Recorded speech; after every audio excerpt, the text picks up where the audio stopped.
Halo Movie Mania, jumpa lagi bersama saya di channel PW Studio. Pada konten kali ini saya akan membahas sebuah film yang masih dalam kategori film baru. Film yang diproduksi pada tahun 2020 ini berasal dari negeri ginseng, Korea Selatan. Film ini berjudul The Closet. Film yang disutradarai oleh Kim Wang Bin ini menceritakan tentang kisah anak-anak yang terlantar dan sudah tidak diurus oleh orang tuanya. Baik itu karena kesulitan ekonomi maupun karena orang tuanya yang super sibuk dengan pekerjaannya. Karena itu semua, anak-anak itu merasa sangat kesepian hingga memancing sesosok hantu anak kecil untuk menculiknya dan membawanya ke alam hantu itu. Dalam film ini juga dikisahkan seorang anak bernama Yina yang diperankan oleh Haeyeol sedang diculik oleh hantu itu.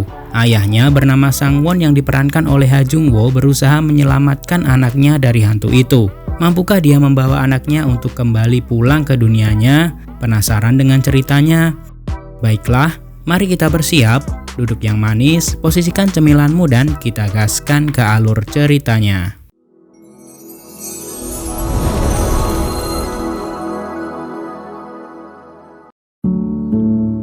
Film dibuka dengan adegan seorang dukun wanita sedang melakukan ritual pengusiran iblis di sebuah rumah. Pengusiran dilakukan 22 tahun yang lalu, atau tepatnya pada tahun 1998. Dalam pengusiran itu terjadi suatu insiden yang mengerikan. Sepertinya dukun tersebut tidak cukup kuat untuk menandingi iblis yang mengganggu, sehingga dia mengayunkan sebilah pisau ke lehernya seolah-olah dia sedang dirasuki. Lalu dukun itu tewas dan dimulailah film The Closet.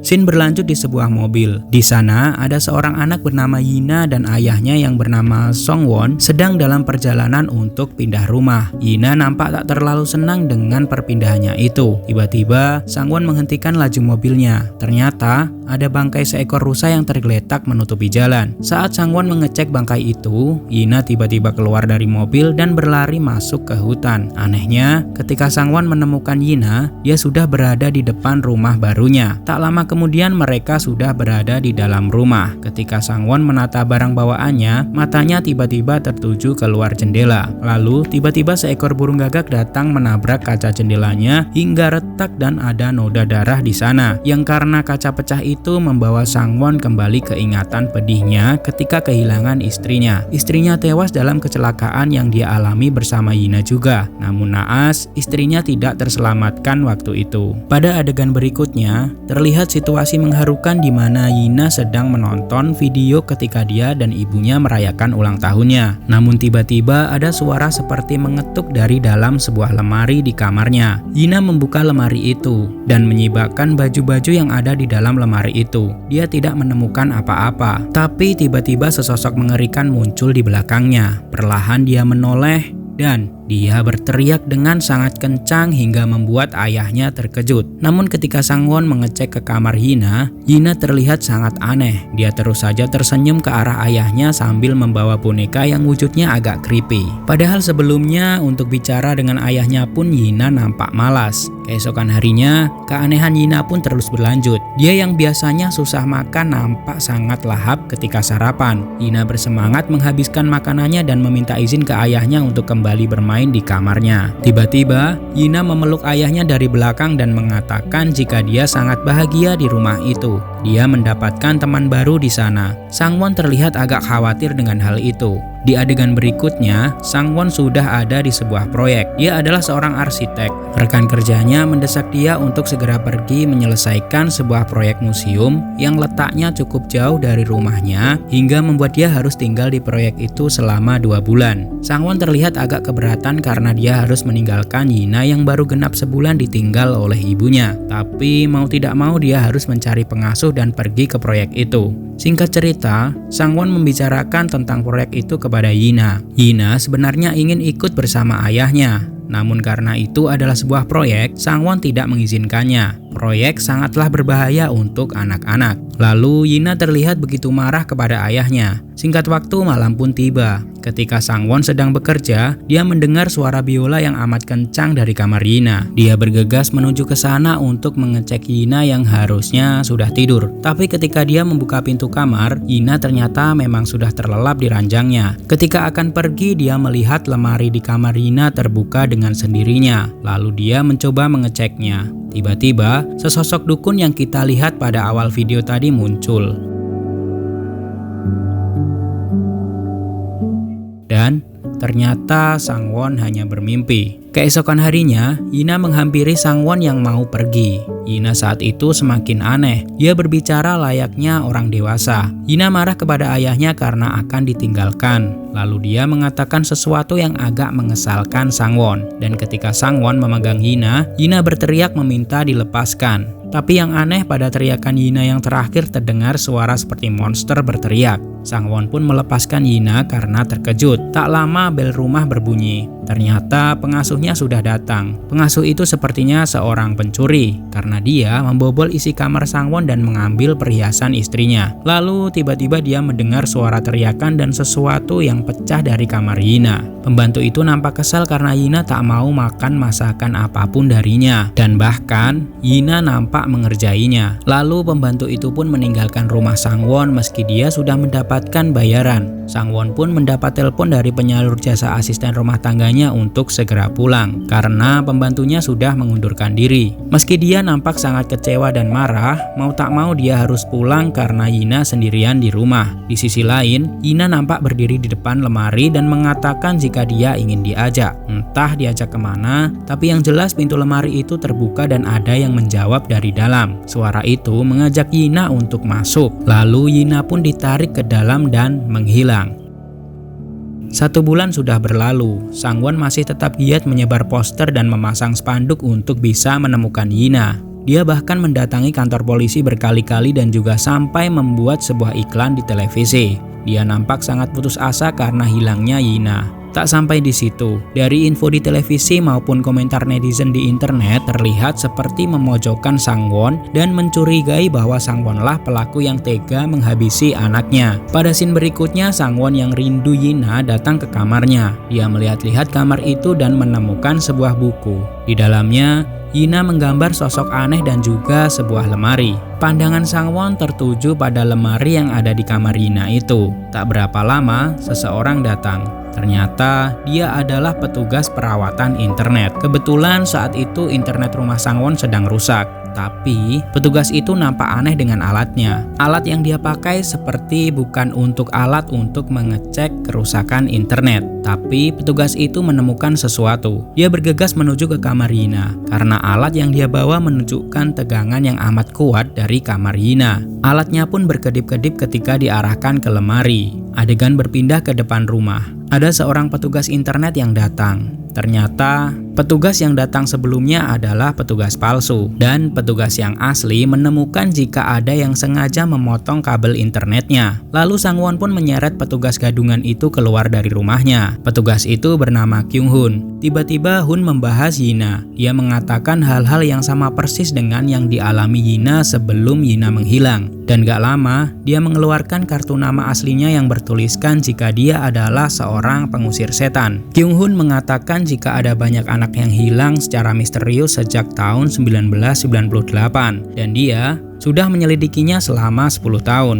Dia memberikan sebuah buku yang isinya anak-anak yang hilang itu. Kebanyakan dari mereka menggambar hal serupa dengan yang digambar Yina. Tak hanya itu, dia juga menunjukkan sebuah video pengusiran yang dilakukan ibunya. Video yang sama dengan yang kita tonton di awal film ini tadi. Selain itu, di sana Kyung Hun juga menampilkan wujud hantu yang menculik anak Sangwon. Tapi nampaknya Sangwon tidak percaya dengan itu semua. Dia bahkan mengatai Kyung Hun dan juga mengusirnya untuk keluar. Kyung Hun mengatakan jika waktu untuk menyelamatkan Yina sangat-sangat terbatas, hanya 3 hari. Lalu dia pergi meninggalkan Sangwon. Tak berapa lama Sangwon menyusul Kyung Hun. Akhirnya mereka menyiapkan segala alat yang diperlukan untuk menangkap hantu yang menculik Yina. Mereka memasang sebuah CCTV inframerah di kamar Yina. Tak hanya itu, mereka juga memasang pendeteksi hantu. Sepanjang waktu mereka berdua terus memandang ke layar monitor. Tapi sejauh ini belum terjadi apapun. Sesaat kemudian pendeteksi hantu itu mengirimkan sebuah sinyal. Di layar nampak peralatan ritual Kyung Hoon bergerak-gerak dan juga terdengar suara biola milik Yina.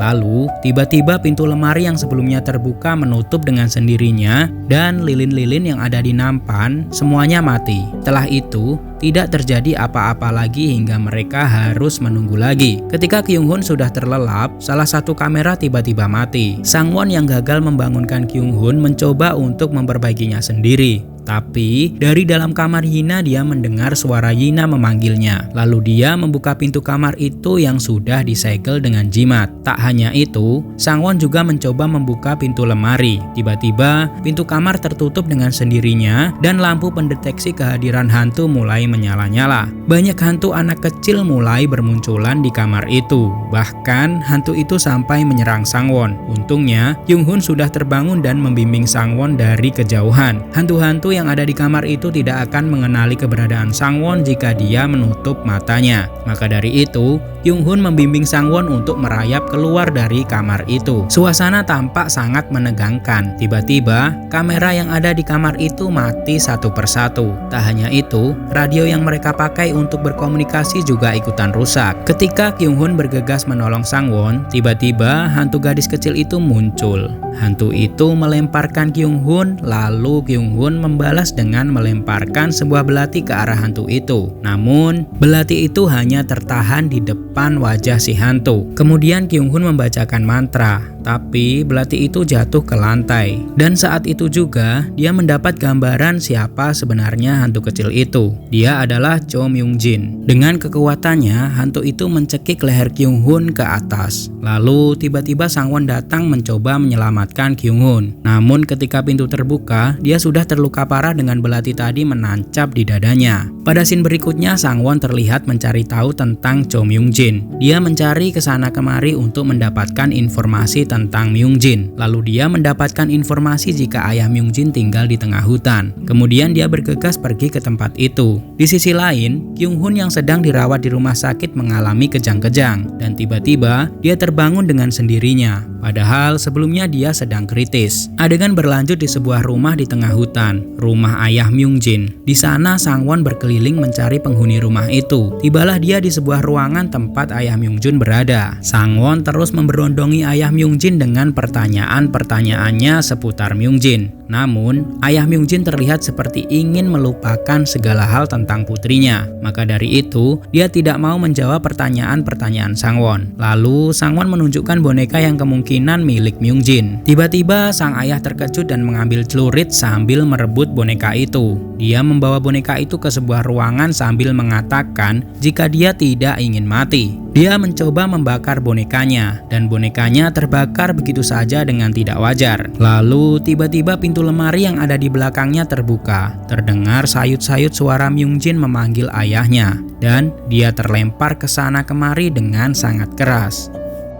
Tak cukup sampai di situ. Sebuah tali seperti tali jemuran perlahan lepas dari dinding dan menjerat leher ayah Myung Jin. Sangwon yang mendengar keributan dari luar mencoba untuk masuk. Begitu dia di dalam, ayah Myung Jin datang dan menyerangnya. Dalam posisi tercekik, Sangwon mendapatkan sebuah penglihatan di masa lalu. Dia mendapat gambaran tentang Myung Jin yang dikunci ayahnya di dalam sebuah lemari. Ayahnya memang berniat membunuhnya karena stres terlilit hutang. Dan ibu Myung Jin sudah terlebih dahulu dibunuh oleh ayahnya. Myung Jin dikunci di dalam lemari, lalu di ruangan itu dibakarlah sesuatu yang nantinya bisa membuat Myung Jin tewas keracunan karena asapnya. Sesaat kemudian, pintu rumah itu kembali terbuka. Kyung Hoon yang tadinya sekarat sudah berada di rumah itu dan mencoba melepaskan ayah Myung Jin dari kesurupannya. Tanpa terduga, ayah Myung Jin yang sudah tersadar tadi ditarik masuk ke dalam lemari dan dia tak pernah keluar lagi. Lalu mereka berdua pun pulang. Dalam perjalanan, Kyung Hoon mengatakan jika anak-anak yang hilang itu memiliki perasaan yang sama. Mereka terluka oleh ayahnya baik secara verbal maupun kekerasan. Begitupun Yina. Dia pasti sangat menderita karena hidup dengan ayah yang hanya mementingkan karirnya saja di saat dia berada pada situasi yang sangat membutuhkan dukungan ayahnya. Dan bahkan sesekali Sangwon berpikir jika dia menginginkan Yina pergi. Pada scene berikutnya, Sangwon mencoba memaksa Kyung Hoon untuk membantunya. Dia memaksa Kyung Hoon untuk membawanya masuk ke alam di mana hantu itu membawa Yina. Awalnya Kyung-hun nampak menolak karena hal itu sangat beresiko menghilangkan nyawa, tapi Sang-won melakukan tawar-menawar dengan Kyung-hun hingga membuatnya bersedia membantu. Singkat cerita, mereka memulai ritual untuk masuk ke alam Myung-jin. Sang-won hanya punya waktu tak lebih dari 30 menit. Jika dia berada di sana lebih dari itu, dia akan menjadi hantu seperti para korban dari Myung-jin. Akhirnya mereka berdua memulai ritualnya. Tangan Sang-won disayat dan darahnya diteteskan ke sebuah bara api yang menyala pada sebuah wadah kecil. Api itu terhubung dengan Sang-won. Jika api mulai mengecil berarti dia dalam bahaya. Dan juga ketika waktunya habis, api itu akan perlahan mati dan Sang-won akan menghilang dan jadi bagian dari hantu-hantu korban Myung-jin. Gampangannya kayak lilinnya babi ngepet itu loh guys. Kyung-hun membacakan mantranya sambil menabuh sebuah beduk kecil. Saat itu juga Sang-won mulai berhalusinasi. Dan ketika dia berhalusinasi seperti itu, berarti dia sudah terhubung dengan alam gaib. Lalu Sang-won keluar dari lemari itu dan pemandangannya sudah berbeda. Tiba-tiba ada beberapa pisau yang menyerangnya. Meski bisa menghindar, pisau itu terus mengejarnya. Dia pun akhirnya keluar dari kamar Yina. Dan lagi-lagi dia diserang. Kali ini dia diserang oleh ayahnya Myung-jin. Beruntung dia berhasil membebaskan diri meskipun dia terlempar dari lantai 2. Tak cukup sampai di situ. Istrinya pun muncul di hadapannya, mencabut sebuah kaca yang menancap di perutnya lalu menyerang Sang-won dengan brutal. Di sisi lain, nyala api yang ada di dunia nyata mulai terganggu. Kyung-hun pun tidak tinggal diam. Dia membakar semacam boneka voodoo dari jerami dan istri Sang-won berubah menjadi Myung-jin. Tapi Myung-jin memecahkan kaca yang ada di tangannya itu dan membuat api yang didekap oleh telapak tangan Kyung-ho membesar dan melukainya. Lalu semua lilin yang mengelilingi Kyung-hun padam.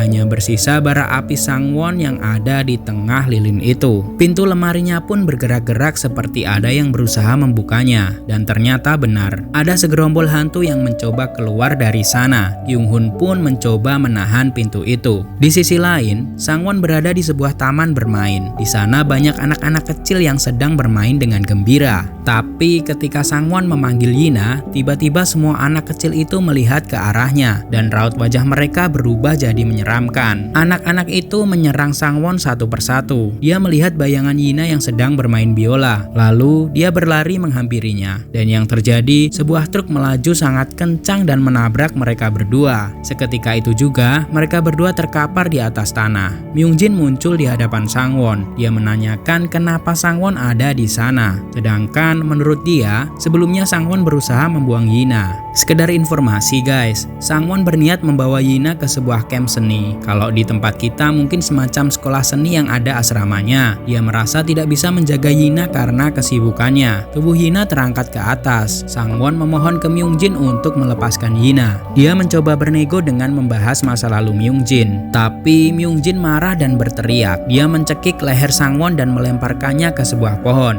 Di sisi lain, Kyung-hun yang bertahan menjaga pintu lemari itu tiba-tiba ingat pesan ibunya. Ibunya meminta dia untuk mencari ibu Myung-jin. Lalu dia membaca sebuah mantra dan dia berhasil keluar dari lemari itu dan pintunya kembali tertutup. Kembali ke alam Myung-jin. Yina tiba-tiba terbangun dengan wajah yang sudah menyerupai Myung-jin. Myung-jin menyuruh Yina untuk membunuh ayahnya itu. Seperti terhipnotis, dia berjalan membawa pisau dan menyerang ayahnya. Namun, tiba-tiba ibu Myung-jin muncul. Wajah Myung-jin yang menyeramkan tiba-tiba berubah kembali seperti anak normal biasanya. Di sisi lain, Yina tiba-tiba kembali pingsan dan wajahnya pun telah kembali. Lagi-lagi masalah muncul. Kyung-hun tak cukup kuat untuk menahan keberadaan ibu Myung-jin. Dan akhirnya ibu Myung-jin pun menghilang. Myung-jin menangis terisak-isak memanggil nama ibunya. Lalu Sang-won mendekati Myung-jin dan memeluknya. Sesaat kemudian semua anak-anak itu muncul di hadapan Sang-won. Mereka yang tidak beruntung yang telah disia-siakan oleh orang tuanya.